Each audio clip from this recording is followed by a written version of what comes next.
Assalamualaikum dan salam sejahtera. Anda sedang menonton Sudut Pandang. Hari ini saya ingin melihat penulisan di balik Malaysia dari Majapahit ke Putrajaya oleh Dr. Farish Noor dan Dr. Farish Noor yang sibuk ke sana ke sini keluar negara dan sebagainya.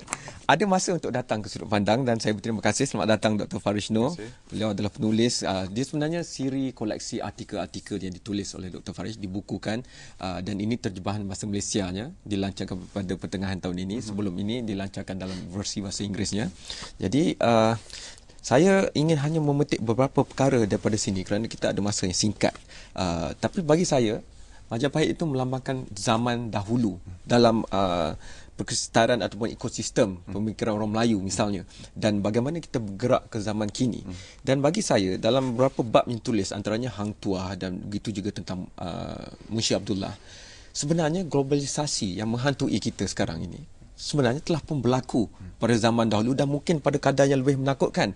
Kerana contohnya kedatangan penjajah Portugis, Belanda dan Inggeris itu bukannya dalam bentuk kerajaan sebenarnya, tapi dalam bentuk sistem perwakilan golongan ekonomi yang membentuk syarikat yang besar, gergasi dengan perkenan pemerintah mereka, dan datang berhadapan dengan pemerintahan feudal bentuk raja di rantau ini.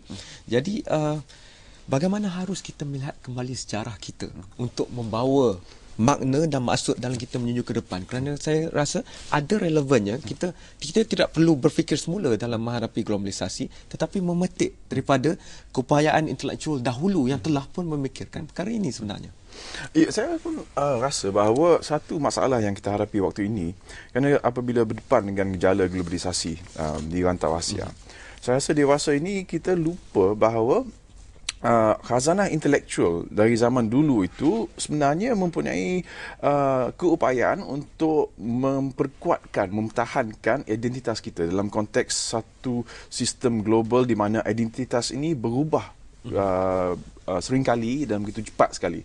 Tapi seperti mana yang disebutkan tadi itu, kalau kita meninjau kembali kepada sejarah awal abad ke-8, 9, 10 di sejarah rantau Asia Tenggara ni, kita lihat bahawa globalisasi ini bukan satu fenomena yang baru. Yang baru itu istilahnya, perkataan globalisasi itu.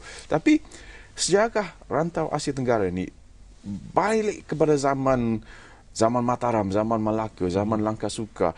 Ini semuanya bukan saja empire-empire politik, tapi kalau kita meninjau kembali, lihat dengan teliti, sistem ekonominya adalah sistem ekonomi yang bersifat global. Kita lupa bahawa pada satu period dulu, beberapa abad dulu, kita lihat ekonomi Kedah yang disebut dalam Hikayat Merung Mahawangsa. Nah, masalahnya ni, kalau kita membaca hikayat-hikayat lama ni seperti Hikayat Merung Mahawangsa, kita saya rasa salah faham kerana kita terima hikayat ni sebagai satu cerita dongeng.